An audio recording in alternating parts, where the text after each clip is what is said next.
What happens when a struggling writer takes a mysterious pill that unlocks his full brain power, only to discover that unlimited intelligence comes with deadly consequences? Let's find out in the 2011 movie, Limitless. Our story begins in New York City with a man named Eddie Mora. Eddie is a struggling writer whose life feels stuck. He dreams of writing a successful novel, but he has never been able to finish one. Every day he sits in his messy apartment, types a few sentences, and then deletes them. Years pass like this. He borrows money from friends just to pay his bills. His girlfriend, Lindy, becomes tired of his lack of progress and ambition. She believes he will never change, so she breaks up with him. Eddie feels lost and disappointed in himself. While walking through the city, Eddie runs into Vernon, the brother of his ex-wife. They have not seen each other in years. Vernon used to be involved in drug dealing, but now he claims he works for a pharmaceutical company. Seeing how miserable Eddie looks, Vernon offers him something unusual. He shows him a small, clear packet with one pill inside. The pill is called NZT-48. Vernon explains that it is an experimental drug that allows a person to use their full brain capacity.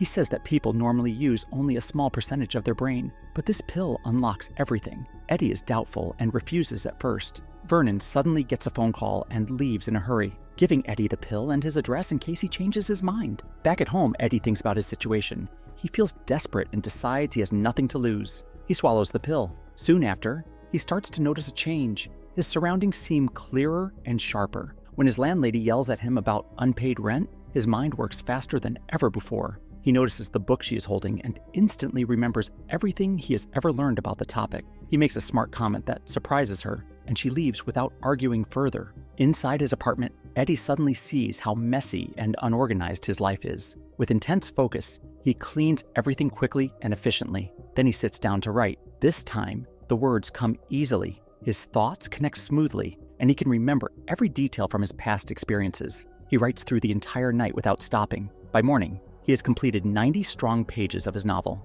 For the first time, he feels capable and confident. He takes his work to his publisher. Later, the publisher's assistant calls him and says the writing is impressive and far better than anything he has submitted before. Eddie realizes the pill has completely changed his abilities. However, the effect soon begins to fade. His old mental fog returns and he feels normal again. Wanting more of the drug, he visits Vernon's apartment. Vernon agrees to give him more pills if Eddie does a simple job first. Eddie must collect money from a dangerous client. Using the focus from another pill, Eddie handles the situation calmly and successfully returns with the payment. But when he goes back to Vernon's apartment, he finds Vernon murdered. Shocked and frightened, Eddie searches the place and discovers a hidden supply of hundreds of NZT pills. He takes them before calling the police. A detective questions him and remains suspicious. With a steady supply of NZT, Eddie's life changes quickly. Each time he takes a pill, he becomes highly intelligent and confident. He reads complex books on finance, science, and languages within hours and understands them fully.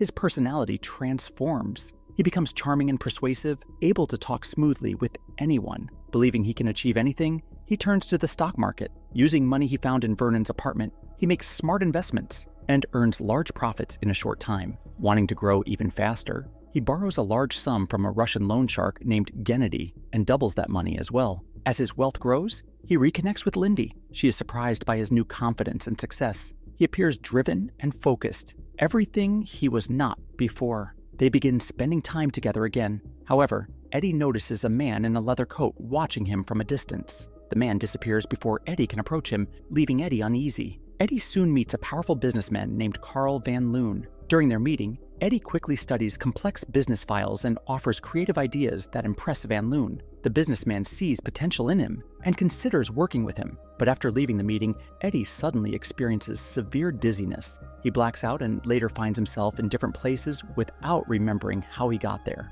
During one blackout, he is attacked by a group of men in an alley. Even in that moment, his mind calculates every move, and he manages to defend himself effectively. The next day, Eddie must attend another important meeting with Van Loon. Afraid of the blackouts, he decides not to take NZT. Without it, he feels slow and confused. At the meeting, he struggles to follow the conversation and fails to answer simple questions. He appears unprepared and embarrassed. He leaves feeling ashamed. Soon after, he becomes sick with withdrawal symptoms, realizing his body is now dependent on the drug. Around this time, he receives a call from Melissa, Vernon's sister and his former wife. She asks to meet. Eddie brings Vernon's notebook, which contains contact information for other NZT users. While waiting for her, he calls some of the numbers. He learns that many of the users are dead, in comas, or suffering serious health problems. The drug's side effects are dangerous and often fatal. When Melissa arrives, she explains that she once used NZT as well. At first, it made her feel powerful and capable, but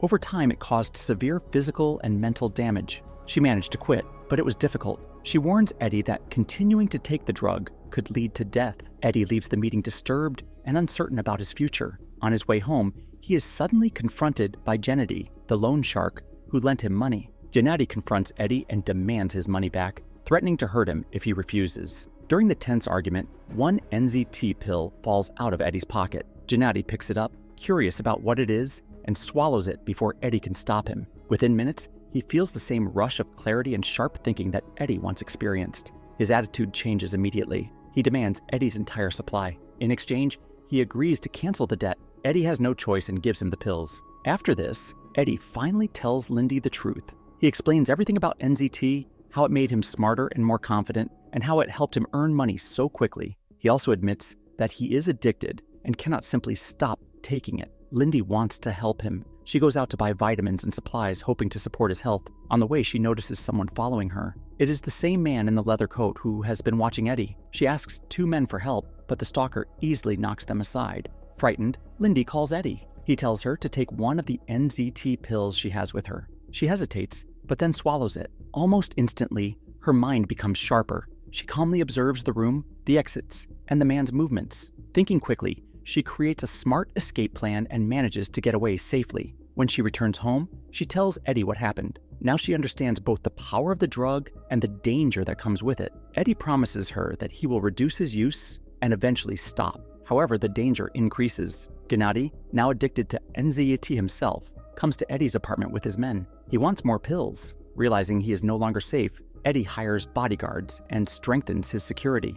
He also develops a routine to manage the drug's side effects. He learns that proper sleep, water, and discipline help reduce the crashes. With this system, he continues taking NZT and resumes his business activities. He meets again with Carl Van Loon, apologizes for his earlier poor performance, and impresses him with sharp financial ideas. Van Loon becomes his partner and introduces him to powerful investors. Soon, Eddie is involved in a major international business merger that could make him one of the most influential figures in finance. One night, Eddie returns home and finds his apartment destroyed. Someone has searched through everything. He quickly moves into a highly secure penthouse. At the same time, the police investigation into Vernon's murder grows stronger. A detective arrives with a warrant, suspecting Eddie. He hires a top lawyer who manages to get all charges dropped. Eddie feels relieved and continues focusing on the big merger deal. During an important meeting, one of the senior partners, Hank Atwood, is absent because he has fallen into a sudden coma. Later, as Eddie leaves, he discovers that his driver is the same mysterious man in the leather coat. He realizes the situation is more complicated than he thought. When Eddie reaches for his pills, he finds they are gone. Soon after, he receives a horrifying package containing the severed hands of his bodyguards. Gennady has killed them. Watching the news, Eddie learns that Hank Atwood's coma may be related to NZT withdrawal. He then figures out that his own lawyer betrayed him and stole the pills. Gennady and his men attempt to break into Eddie's penthouse. Trapped and desperate, Eddie remembers that he hid a single NZT pill months ago in his old apartment. He rushes to retrieve it. During the struggle that follows, Gennady takes the pill, crushes it, and injects it directly into his bloodstream, claiming this method removes side effects. He prepares to kill Eddie. In a moment of opportunity, Eddie grabs a knife and kills Gennady. During the violent fight, some of Gennady's blood enters Eddie's mouth. Because the blood contains NZT, Eddie suddenly feels the drug's effects again. His mind becomes clear and fast. Using sharp focus and precise movements, he defeats the remaining attackers and escapes. Afterward, Eddie confronts the driver. The man explains that he worked for Hank Atwood, who was also using NZT. When Atwood's supply ran out, he collapsed into a coma. The driver reveals that Eddie's lawyer stole the pills instead of giving them to Atwood. Realizing they both have been betrayed, Eddie and the driver team up. They find the lawyer, recover the stolen pills, and regain control. 1 year later, Eddie's life looks completely different. The novel he wrote under NZT becomes a bestseller. His financial success helps him enter politics, and he runs for a Senate seat with strong support. During his campaign, he receives a request for a private meeting from the CEO of a pharmaceutical company. When he arrives, he sees that the CEO is Carl Van Loon. Van Loon explains that he bought the company that originally created NZT and shut down its production. He knows about Eddie's past and believes Eddie still depends on the drug. He offers him a deal.